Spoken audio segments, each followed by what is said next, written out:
Welcome to Psychic Talk with Jay and Sara. I'm Sara Green. In today's episode, Jason and I sat down with a really good friend of ours, Nicole, who is a multi-talented, intuitive artist and specializes in guiding others on their healing journey through expressive art.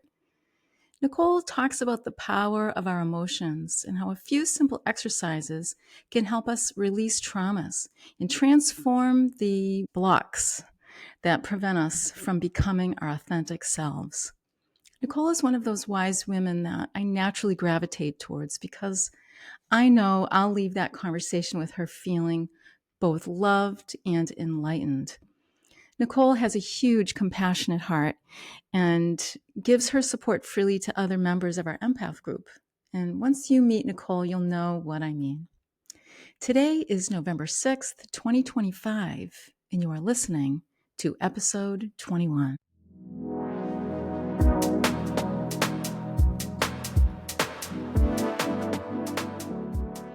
I know Jason introduced me to you about 10 years ago. I remember meeting you at Birch Tree Baking Company in Worcester, and we had lunch.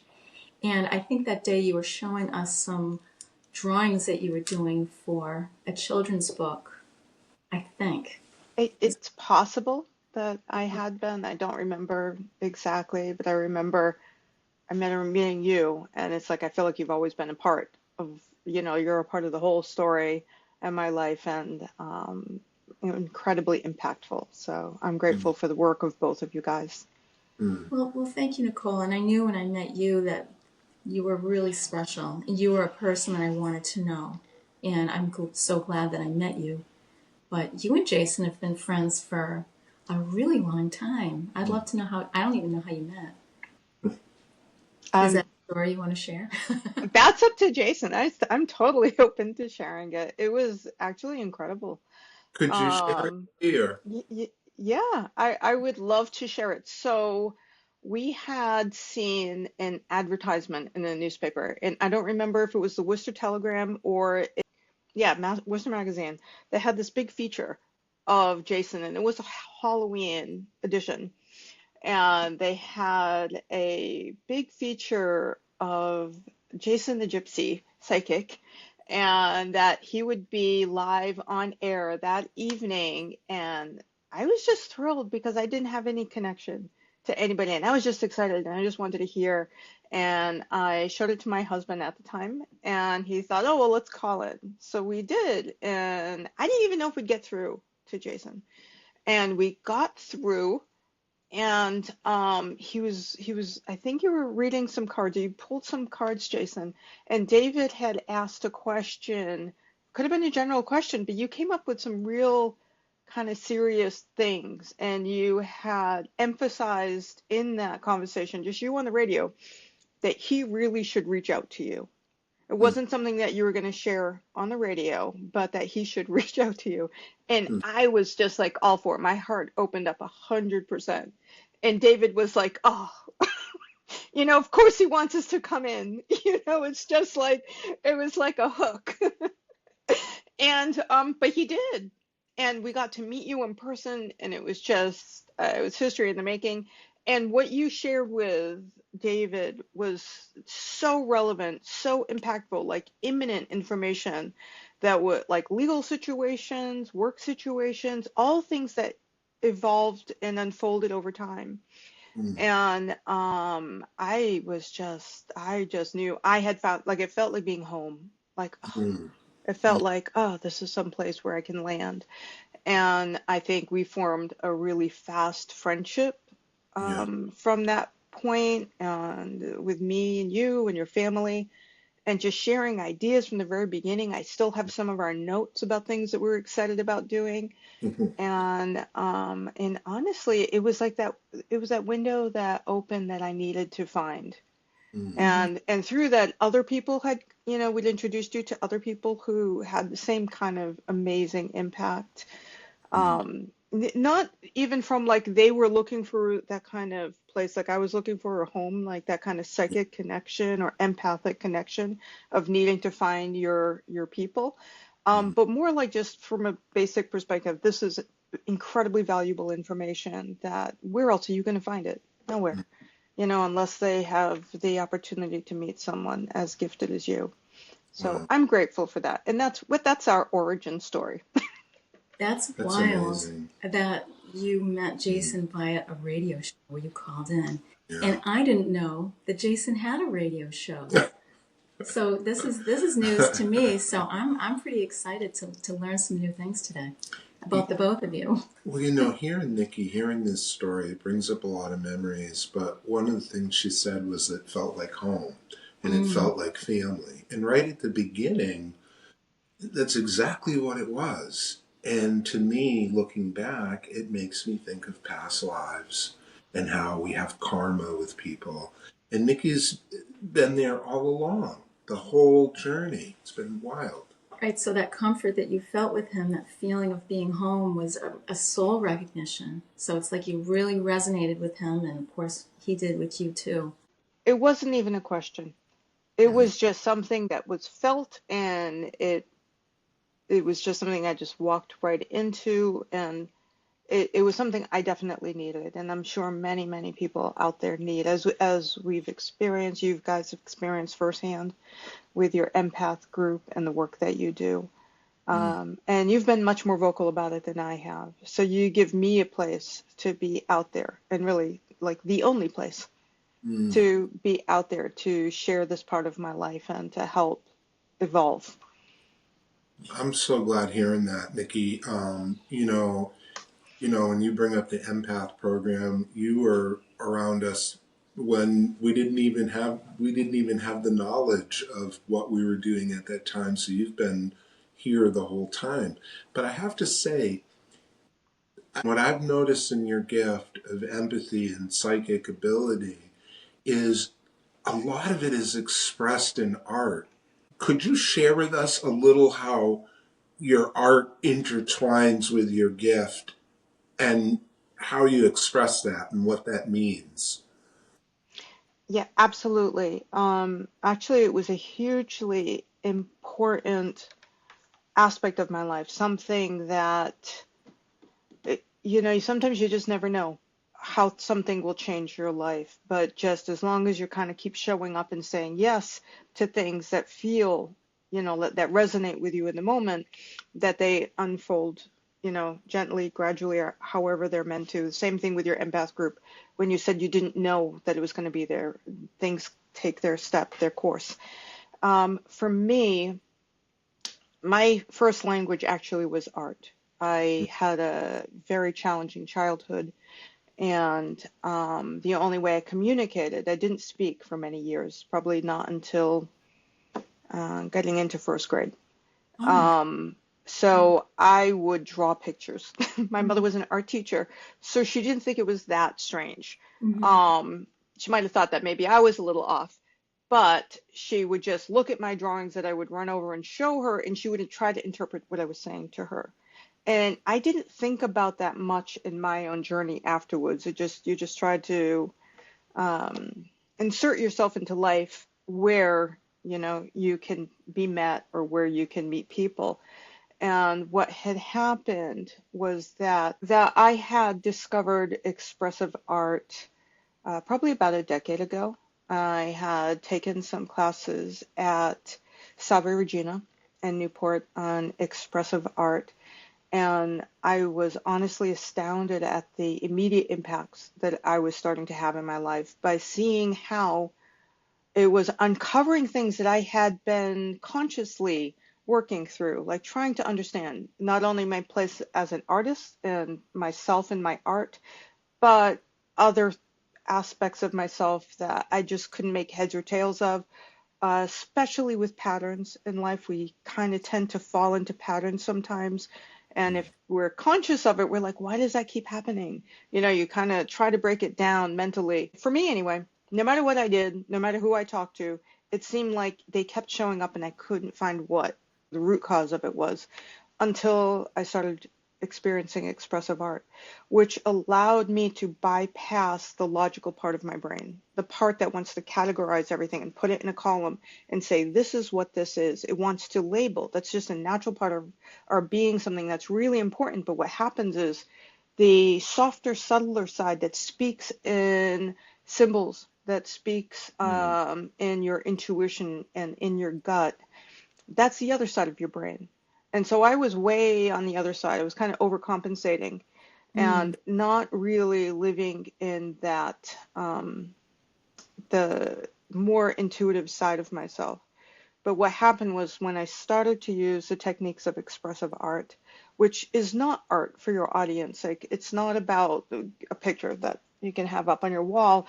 It's about giving language to what you're feeling inside, getting it out of sight of yourself, which is incredibly important because once you express something, you're putting it out into your 3D world. And then you don't feel those emotions as strongly as you do inside your body. You're able to take a step back, get some perspective, and then start to work with the images to figure out what is this about. And it's incredibly powerful. So at that time, I started exploring it further, started sharing it with other people, saw how impactful it was for them. And my whole life, I've always wanted to help people, especially overcoming trauma or overcoming just life challenges, wanting to make more of their life than maybe where they were, but not knowing how to get there.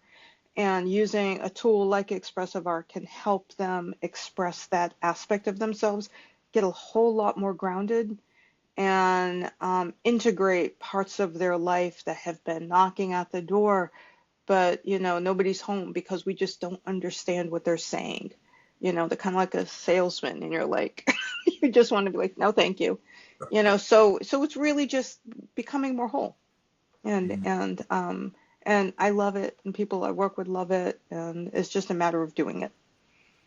Well, I'd love to talk a little bit more in depth about your expressive art coaching or workshops that you've done, because Jason and I have both been blessed to take a couple of your classes, and it really blew my mind, the exercises that you and the meditations that you coached us through, or I don't know how to what. That's it. I would say like guided you. I'm not a therapist, but I do use that practice in a coaching kind of manner to help people guide them through their own process. Going into it just open-minded and not really knowing what was going to happen, I was amazed at what was revealed through the drawings that we created during the class. And like you had said before, it has nothing to do with beautiful art that you're creating to put on your wall, right? Or gift to someone. It's something that you use as a self-healing tool or self-discovery. And I'd love for our listeners to hear a little bit more about the process. Like, how does that work? What does that look like? You said something that just kind of jumped out at me. You said it's not a gift for somebody else, but it's really a gift for ourselves. Right. And I think especially being an empath for your audience, they're intuitive people, we take on so much from others that we tend to sometimes shut down a little bit because we don't know how to buffer ourselves. And that's why the work that you do is so important with the empath group, teaching people those skills, how to set up boundaries, to know themselves, all of those things. With the expressive art process, what it does is you get into a very comfortable state. I use a guided meditation to help people work through maybe a question. You're going to start with a question, or it can be as simple as, why am I feeling this way? Or what can I learn about this situation? It could be looking at a pattern meaning like a behavioral thing in your life, or why did I get so bothered by that situation? Or how come I can't seem to make this thing that I really, really want to happen. And so what you do is through the guided meditation, you connect with the emotion, and you start to, once you do that, again, through a process, make marks. I like to say make marks. So you're going to have paper set up in front of you or whatever tool you're using. And it should be something that you feel like you could throw away. You know, you may want to hold on to it, but it's not precious, in other words. And you have an array of materials. I like to work with chalk pastels because they're blendable, they're immediate, they can give you the color that you're looking for, and it's about trusting. So you feel like you don't know why, but maybe I'm drawn to that magenta color. You pick it up and then you just start marking the paper, and it may lead to other things. So you're taking these emotions and you're giving them form, really.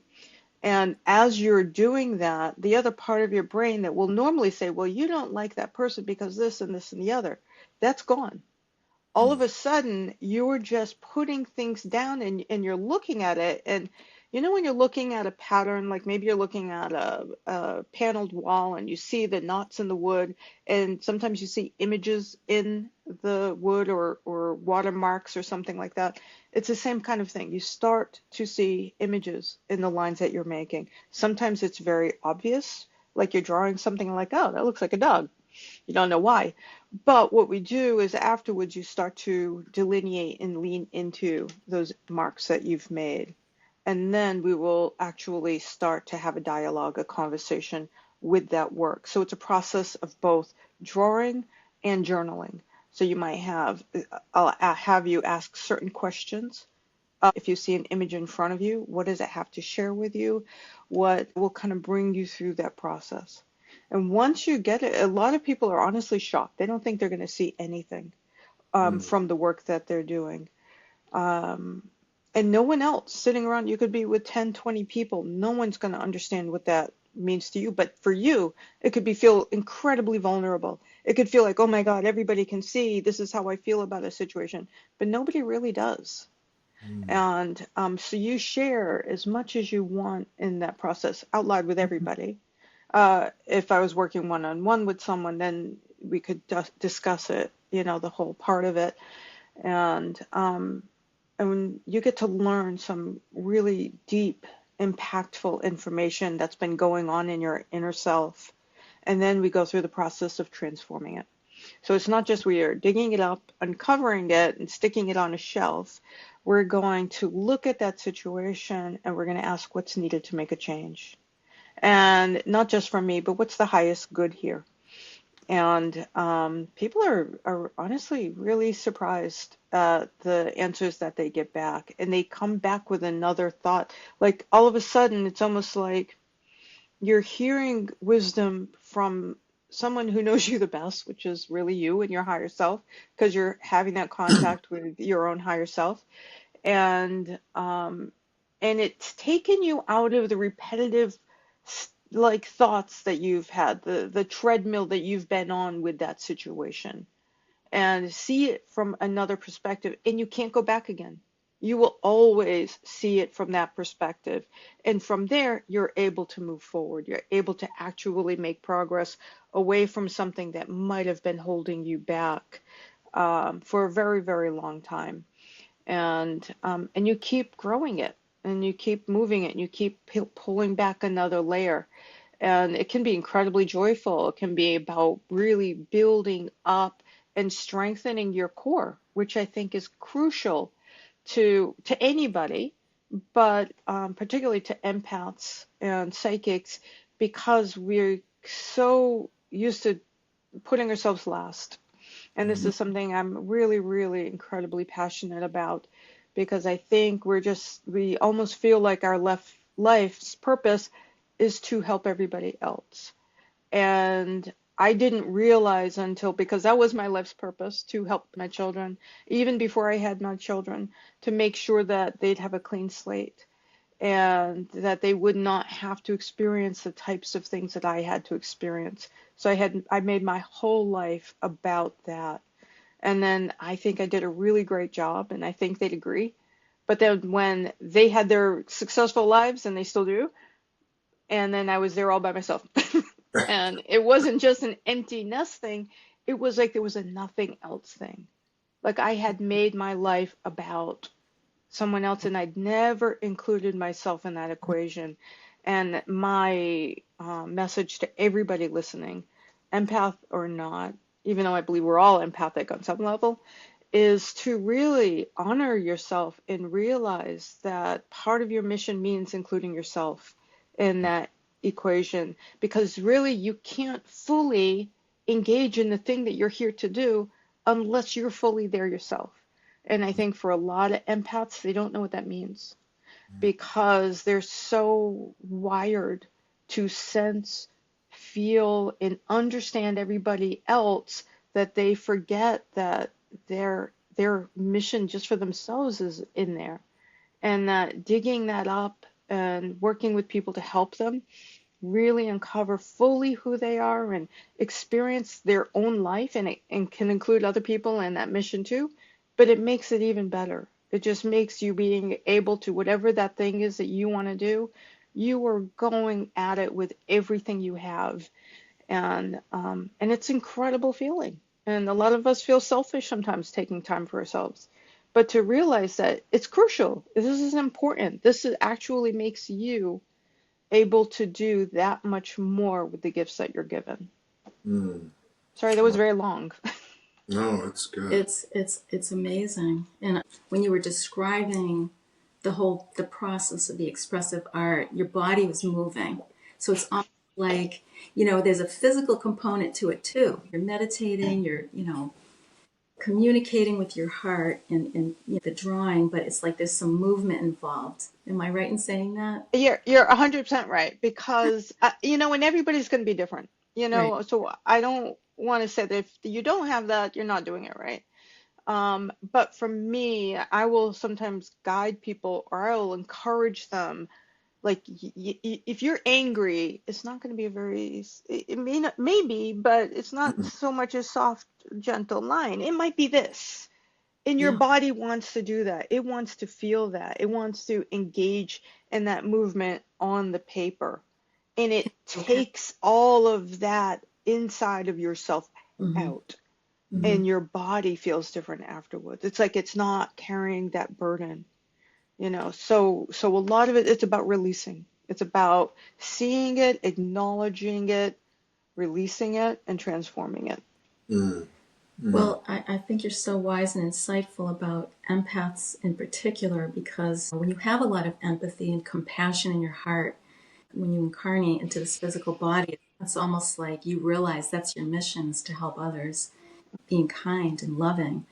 But to a fault sometimes, this world is not that kind. So it's almost like we overcompensate for the unkindness. You feel like we have to be the ones to fix everyone else, the other people that are broken, and forgetting that there are pieces of ourselves that are broken or wounded and in need of love too. Mm. I So, thank you. And just to your point, I think that some empaths are born from real trauma. mm, It's a survival mechanism where they learn how to read people. It really becomes so important that Mm.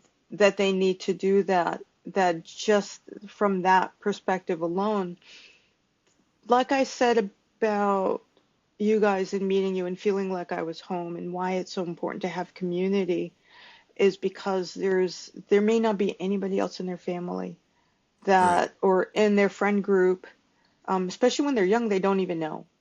But you're building these barriers to try to protect yourself, and you're learning how to compensate and by making other people okay. So you get really, really great at helping other people feel great, but Mm. often at the expense of yourself.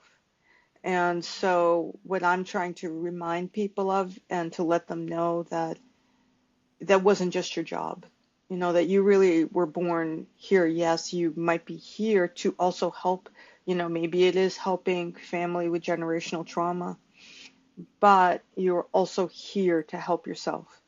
So it's really, really important that they learn how to honor that and take care of themselves. Mm. Give themselves permission. Um, and I think for me, my out were my psychic experiences.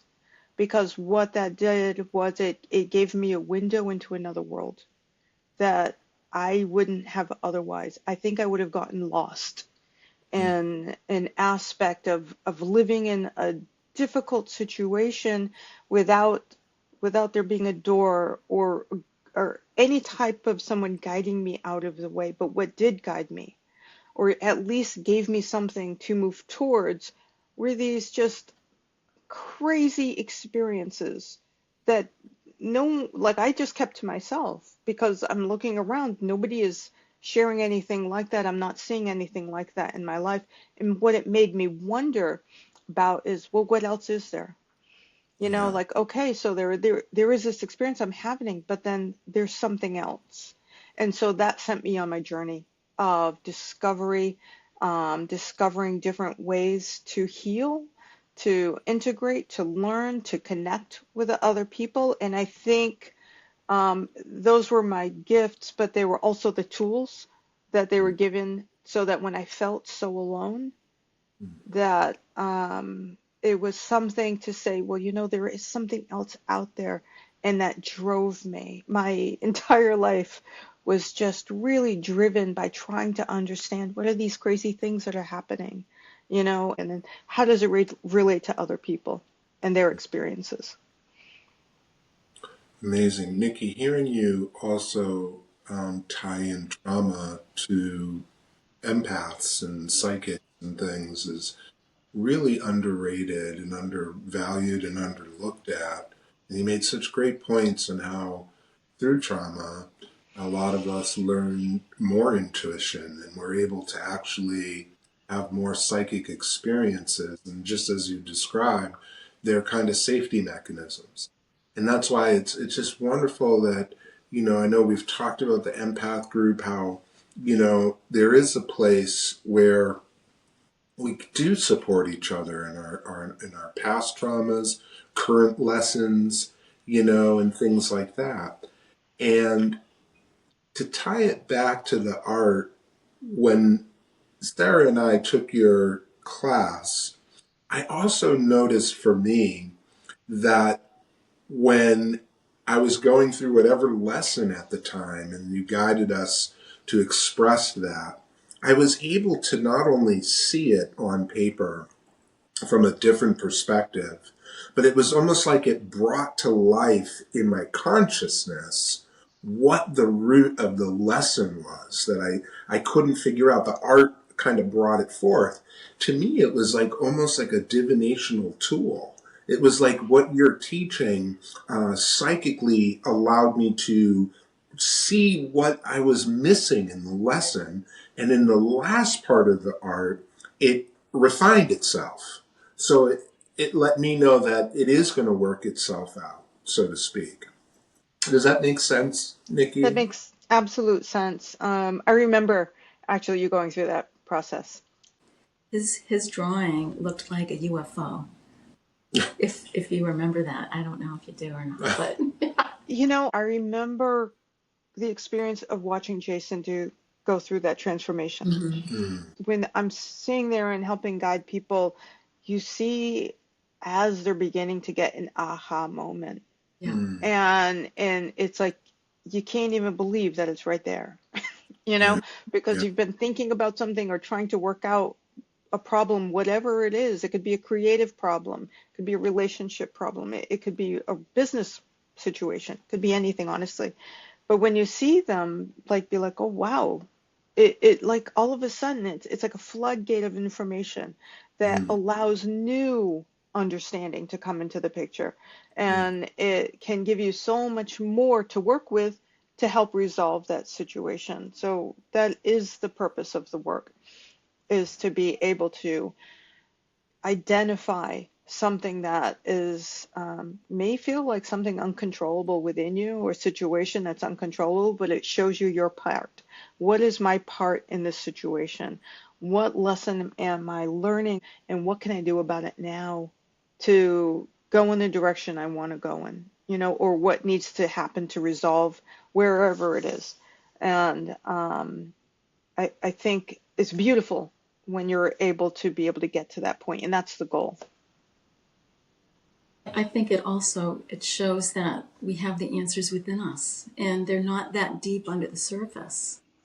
I mean, if you have anger, then let's dig into that. Your emotions are showing you that there's something deeper to reveal. And if you can just have a meditation and then put crayon or chalk or paint or whatever it is to paper, the fact that we can release that out of our bodies in a way and look at it and recognize it and then transform it is is really incredible, and what a great tool for self-healing. And who among us hasn't been through some type of a trauma, Mm. right? And I think that as empaths, we are empaths because of the traumas that we've had throughout lifetimes. It's helped us develop our skills, because how else can we help other people if we haven't experienced what they're going through, Mm-hmm. right? So we care and we have compassion because we know what it feels like. We've been there. We've done that. We've been in that dark place too. But we don't always realize that we still have, we're carrying around remnants of those traumas, whether they're in this life or a past life. And the more we do that work, the better we'll be, like you said earlier, at helping others find their way too. Mm-hmm. Absolutely. And it is a tool. I'm so glad you said that. And it's why I love it so much, because it's incredibly accessible. Anyone can do it. You don't need fancy. You could use a little yellow memo pad and a pen to Mm-hmm. start, and it doesn't have to be trauma either. I Mm. discovered by doing it, I had been really disengaged from my artwork, really unhappy with it. Just I didn't like it, and I couldn't figure out what was wrong. And I went through this process, and I realized that I wasn't actually putting myself into my art. And I wouldn't have discovered it, at least maybe not for a long time. I don't know how, but through taking myself through the process, I saw that the missing thing was me. And that can be like, well, what else is missing? What else am I not a part of in my life? So everything, I think, touches on everything else. Mm-hmm. We usually have themes in life, and this can help us reveal the theme. And then once you see it, you can see where else you're doing that. And I think because the soul wants to integrate itself, it wants to expand and it wants to heal, it wants to become whole. When we can start to heal those aspects, then the things that aren't working start to fall away, Yeah. because we're different. Nothing in our outside world will really change. The situation might change, the names might change, but the same problems will repeat because we're carrying that frequency of whatever that is. And until we can take care of it on the inside first, it's not going to change on the outside because everything starts inside. So I think it's incredibly powerful, very simple tool that anybody can use to get deep insight, for increasing joy or for helping heal some really dark places in our life. There's lots of different tools that are presented to the world, like the tarot and astrology and all these things. But they're very limiting on their reach because it's so fringe and foreign.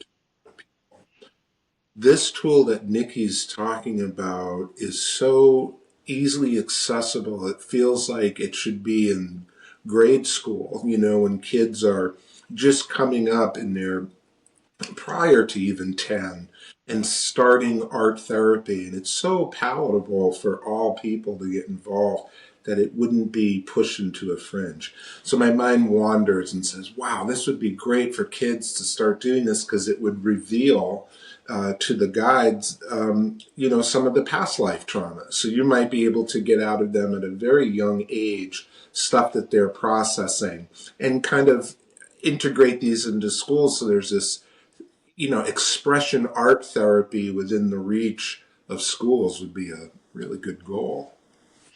I think giving children the ability to know that they're also change makers and that they have answers, to have self-empowerment is incredibly important in any situation. And besides in community work, just at home, being able to communicate with your child, especially they become so frustrated when they don't have the words to express maybe Mm. what they're feeling or an experience that they had, psychic or otherwise. The ability to just give them a vehicle where they can express it, get it out of themselves, it can help strengthen the relationship between the parent or the caregiver and the child, and it gives them another way to respond to a situation. So they have a place to put their emotions. So it is really powerful, and again, really simple. And I'm really happy that I can take it and share it with people. Mm. Well, prior to the iPhones and the iPads and computers and all that sort of stuff, I mean, when we were kids, we had coloring books and paper and crayons, and that was just the natural thing for a kid to do. So it seems like, if you look at those drawings from when we were little, I'm sure we were doing all of that naturally, just like you did, Nikki, when you were growing up. You said, "This is how I communicated. I just drew." So I feel like if we give the kids just the space, just give them the tools, it's almost like they don't even need the prompt. They're just going to do it naturally. Um, but for us as parents or caregivers to really pay attention to what the kids are drawing, because they are saying something in those Yeah. drawings. Mm. What I think is really important, just hearing you talk about it and thinking about anyone expressing, children, adults, really anybody expressing themselves through paper, or any form of art, is that it's really good to offer it, but also to be really mindful that unless it's a therapist, unless it's a licensed therapist working with somebody, nobody can prescribe onto that person what that experience is. But it is giving them voice to take that experience and take it outside of them. And Mm. I think look, I think about right now how much like art programs, music programs, dance programs, whatever that program is that's being cut, usually one of the first things on a chopping block, what Mm. it does to our culture, our children, our youth, our creativity, um, so many things. I don't mean to get into like that big a picture, but one thing I am also mindful is there's also so much pressure to put on people to create pretty things. And a Uh, lot of the expressive art, it may not be pretty. In fact, I've had mhm, people I've worked with who said, I hate this, it's ugly. mhm, Mm. You mhm. know, but we need a place for that to come out. Right? We really do. And so someone might stop themselves because, well, I don't want to create something that's ugly. Hmm. I don't want people to think that's associated with me. But Hmm. we need to have a place where we can look at that darker side or our shadow side or the parts of us that are really, really aching to be given expression to because they have a place too. They're trying to guide. And you'd said something earlier that resonated with me about, oh gosh, what was it? Emotions. Our guidance system. That when we can just teach people and give people an opportunity to learn how to listen to themselves, that our emotions are our guidance system.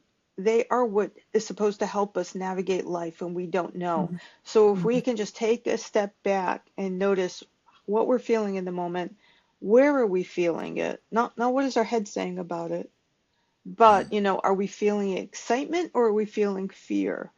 Because we are kind of in synchronicity with life as long as we know how to pick up the cues. You know what I Mm. mean? But if we're like hiding from the cues because like, oh, that's so scary, I'm not going to go down there. But that's the thing we need to do, just to realize that learning to work with yourself and your emotions can also help you really attune to when you are getting messages so Mm. that you can start to notice that, oh, wait, maybe there's something more to this. And it can help guide you to the place that you might be looking to go because it doesn't always come, on a billboard. We Right. have to find the breadcrumbs, and the breadcrumbs are always given to us first. And we just need to be present and aware to know that they're being kind of tossed at us. Well, you bring up some interesting points about the breadcrumbs and about this expression of art. And you also said, you know, they cut funding in areas such as art. And when you really step back and look at that, and you realize that, you know, there's a lot of people talking about consciousness right now. And the reality is, consciousness, the expression of it in huge ways is through art and music. They're direct, it's like the right and arm left, arms, right, left hand of consciousness. So for even people to cut funding there speaks loudly to say, well, we don't want consciousness to really grow. We're not really looking at consciousness. It's not that important, you know? So it's kind of sad. And I hope we get to the curve where we turn it, where humanity does find out that consciousness is expressed through the arts. It's a part of your psychic nature, and it's extremely valuable as what we're learning from you today. I have a question, Nicole, about the colors that one might choose, in this exercise. Do you find that they often correspond with the colors of the chakras? So if it's a heart-based thing that they're going through, it would be green, or something to do with their self-esteem, yellow, or if they're channeling something from spirit, that it would be purple. Do you find that that's the case? Not always. It definitely can be, though. So it's a good Mm-hmm. question to ask, when you're dialoguing. It's like, is this related Mm-hmm. to one of the chakras? But sometimes it could be a color you would have never ever picked up. You may not be a fan of. And Mm-hmm. then you're asking yourself why that color. Or it could be maybe you picked up a beautiful bright vermilion, bright fiery orange, and you're like, oh my gosh. And it could be that as you dig into it, it could be that something that's so showy is in contrast to maybe how you yourself are showing up or what you're allowing yourself to Mm-hmm. show up. For example, it's going to be as different as the day, in the issue you're working on. But I think it's important to ask the questions to find out what it is related to. There's no prescription, Right. although there are some universal symbols that could come up. Mm-hmm. And you may start drawing a symbol and have no idea that that's that drawing, that little shape you just did, does have a universal message. And so it could be an intuitive kind of thing or a psychic thing where you're literally being guided, because we can get messages that way, like you said earlier, Jason, divination. It could be that, or it could be where you start to, I wonder what this symbol means, and then you start to do a little bit of digging and research. And I'll give you an example. Um, Actually, I had a dream where I had seen some very strong symbols, and I didn't know what the symbol meant. So I was just kind of drawing in my journal, which is a great exercise. You can draw in your journals and then figure it out later. And it led me to looking up what the symbol was. I had even written down the words fern over black. Didn't have any meaning for me. Mm-hmm. But when I did look it up, I realized that the symbol that I had drawn was the same symbol as the native people of New Zealand. And it was a symbol of their fern and how important it is in their life, that it represents renewal and all of these wonderful kinds of things. I'm like, oh, that's really interesting. And at that, I'm like, okay, it still had no meaning to me. But a week later, I was on the phone with somebody and they were going to New Zealand and then they were going to be working specifically with these people. And Okay. so I don't know if it goes any further than that, or it was just an acknowledgement of something that was kind of in the ether, for example. Just, me picking up on something that was important. But regardless, it's like, oh, it just makes you realize if you hadn't drawn it, if I hadn't written it down in my journal, it would have just been something I'd bypass. And so you don't know how much you're losing by not journaling or not writing, and especially I believe drawing, because it's not superimposing a story that you've been telling yourself for a long time. Nicole, a little while ago, you were talking about some extraordinary experiences that you had, paranormal or psychic experiences, and I was just wondering if you would like to share how those have impacted you or your art. Do you see a correlation at all? And I don't necessarily mean the expressive art that we've been talking about today as, working through our emotions. I mean just maybe beautiful art that you're creating. Do you feel like you're channeling something when you're painting? That's a great question. And I would say yes and no. So it really depends on sometimes it depends on the tool. When I'm doing sculpture, for example, it's almost like I'm watching myself do the sculpture. I'm Mm, watching my hands. My hands are just doing it. cool. And I'm just standing there and I'm like, whoa. Like I have no idea what's coming out. But then it's also probably one of the times when my mind is most quiet, like it just stops. Otherwise, my mind is in like this constant conversation with itself. But when I am sculpting, it's kind of like it's just a vacuum. There's no sound. It's absolute silence. And I'm kind of in awe at just watching what's happening. So it's an incredible feeling. So for anybody to be able to explore and see where do they feel where that you're in flow, I would say that that's like being in a flow state. Besides that, I don't think my artwork, um, I haven't noticed yet anyway, where it has been directly linked to uh, anything psychic, except for maybe being very, very sensitive to color and sensitive to shape and texture. So I feel it kind of in my body. I feel it viscerally, and I'm trying to translate that onto paper or paint or whatever that I'm doing.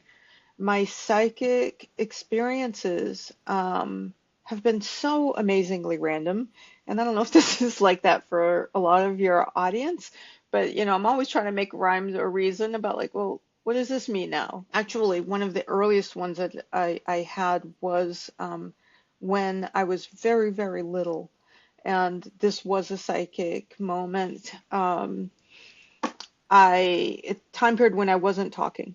I had gone up to my mother and I was tugging at her clothes pretty fiercely, and and then there was no time to draw, and I just told her that there was someone in the house was a bad man.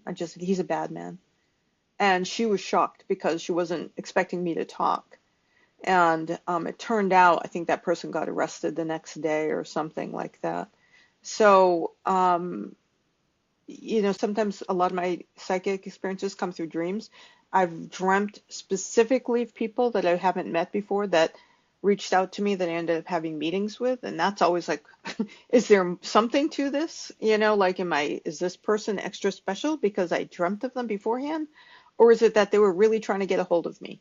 And I would say the one that was probably the most shocking to me was when I was a child. I was probably about maybe 7 or 8 years old, and I was on a porch, my grandmother's porch. It was a very hot day. The cicadas were going, so I was just kind of zoned out in that moment.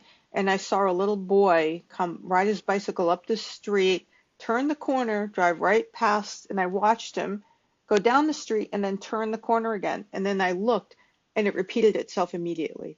It was Hmm. exactly the same little boy, and it was just a city block. So there was Hmm. no way that it was actually that child.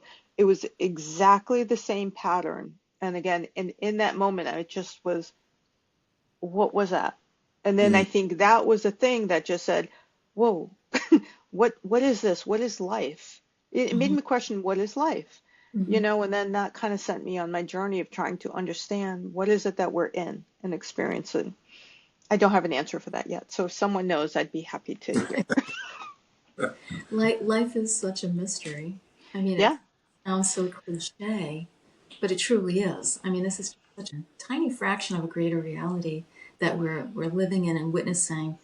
And the more aware we try to be every day, the more we learn and pick up on, boy, oh boy, this world is incredible. Yeah, Oh, it's definitely a gift and it has its challenges. It's really yes. having the tools to navigate it, which Mm. is why what you do is so important, why I'm so happy to be able to join you guys in it.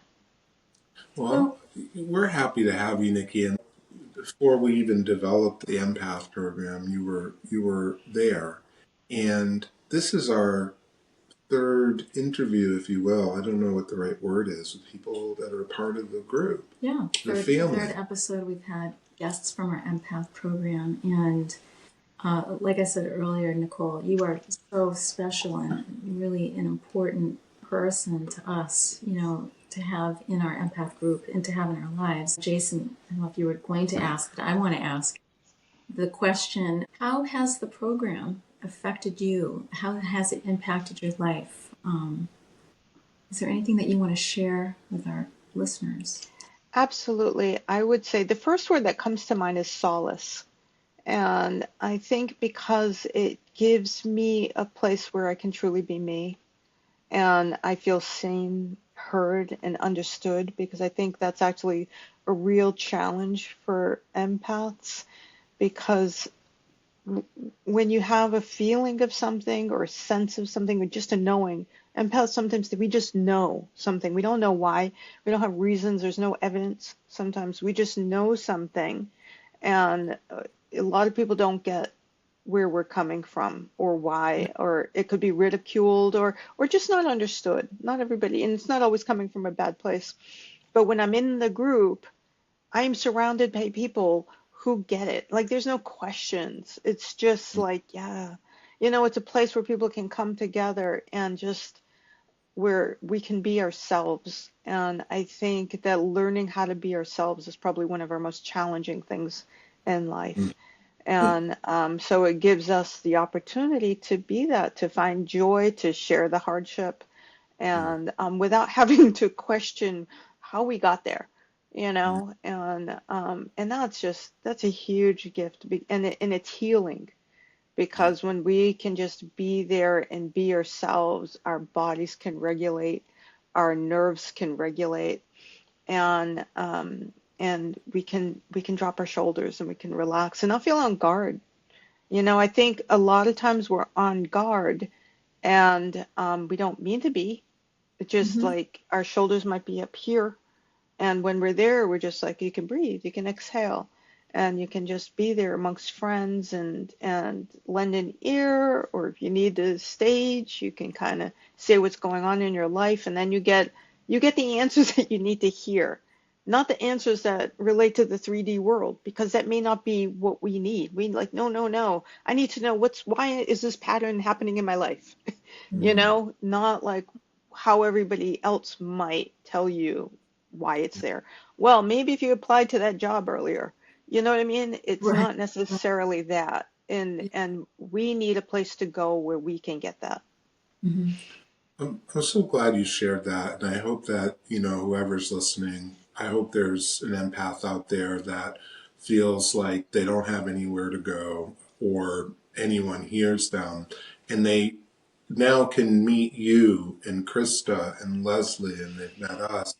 And there's more of us. Some might not want to come and be on a podcast, but um, that way they could be familiar, and they might reach out, because it's hard if you don't have anywhere to go and you don't know anyone, and you just hear us talking about it. That's not enough. So I'm glad, and I hope more people from our group come out and introduce themselves, and we get to know them, so that it makes it easier for the empath that's out there saying, wow, I want to reach out, but I don't know, this might be weird. I'd like to throw this out there to anyone who's listening that that is a real statement, that it's really true. We are there and we really welcome uh, anyone. And we're happy when you join, and it's instantly like joining, a family.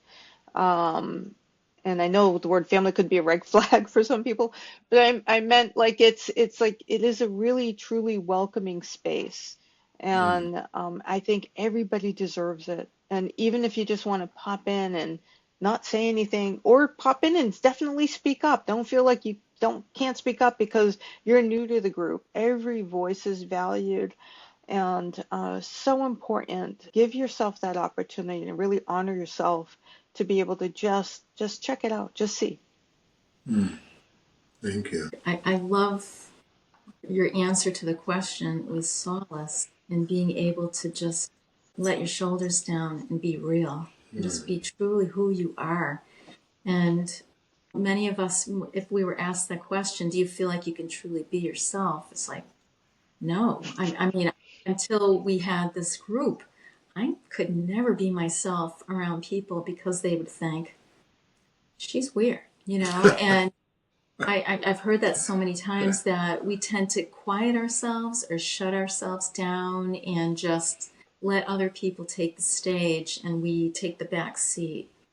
And so to give voice to the true us that is there just waiting to come out, just like you with what you do with your expressive art workshop, it's similar, right? It's like this is who I am, and I'm not going to be judged, and there's a lot more to me than I've allowed to come out. So And I might want to add too in the group is that just as everyone's getting to know Nikki and what she offers with some of her gifts and talents, everybody has a unique gift and an offering. So when you come in and you get to know us, if you have a lesson you're going through and you share it, you have multitude of folks offering their gifts. So now you're well armed and well informed. And I almost laughed when you said, well, I can't be myself because they'll think I'm weird. And in my mind, I go, well, they got the W right. You're wise. They're weird. I thought you were going to say wired, not No. But, well, you know, I mean, empaths just know, right? Like you said, you're in the group, you just know. We see each other, we hear each other, we get what the other person is going through. It just is, again, not just a safe space, but it's a place where you feel like you truly belong. Mhm. And everybody's gift is expressed differently, and that's the beauty of it too. Like you said, Jason, is it's not like you're forced to help others too. I mean, the people that come truly want to be supportive and helpful, you know. So you go for a little while and you get support, and then you realize, I really want to support them too, you know. So as you heal, it's like I really want to be that support person too. So I find everybody kind of graduates out of the needing phase and becomes more of a leader. Like naturally, it's not even required. It just happens. Yeah, I agree. I agree. It's a wonderful group. I look forward to it every week. Me too. Um, if the listeners could take away one piece of wisdom from you today, Nikki, what would you want it to be? I would say to value themselves. And I know that, like you said, it might sound cliche, but they don't realize that probably everything that they're hoping to achieve or to become only happens after you start valuing yourself. And you need to find what that means to you.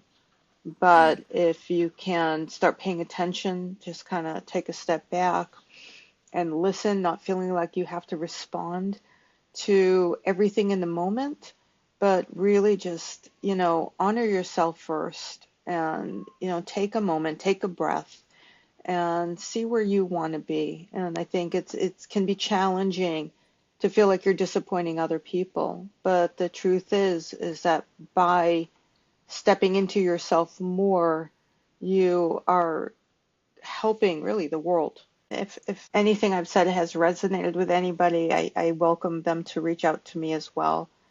I'm putting up a website where people can reach me at soulcanvas.studio, and I'd be happy to help them on their journey. Up yet, it's a landing page. So Awesome. Nicole, this this has has been been a awesome. This has been great. true pleasure. Yeah. It's so much fun getting to know people and today getting to know you even better. and listening to you speak so eloquently about your journey and the expressive art. And it's funny how, as an artist, and you're a phenomenal artist, by the way, that it was more about the expression as opposed to the art itself. And your desire to help people release that stuff that we're bottling up inside of us so that we can be the best versions of ourselves. And it's not that hard. You just have to do it, right? Yeah, you got to make a commitment to yourself. And I think people just need that, the commitment to themselves as much as they're willing to commit to other people, if Mm-hmm. not more so. Mm-hmm. Well, this has been wonderful, and I am just so grateful and happy to be able to join in this conversation with both of you. It's been great talking with you today, and maybe you can be a guest on another episode. I would like that because I want to explore with Nikki more about long time ago. We were working together to create a tarot deck. And I'd Mm, love to be back on and we can revisit that and talk about the symbols and how the art means through divination. So yeah, that'd be great. absolutely. Anytime. I'm Sounds excited. I'm sure there'll be more Thank you. stories to come. Good to see you. Thank you. Great seeing you guys, and bye and hello to all of your audience out there. Thank you, Nicole, for joining us today on Psychic Talk. We really loved speaking with you and always learned so much from you. And hopefully our listeners and viewers did as well. Jason and I are co-founders of Metaphysical Lighthouse, where psychics and scientists work together to build a better world. I want to thank our producers, Eniana Bagay and Morgan Emmy, for helping us produce this podcast. Our music is by Flint, and you've been listening to episode 21.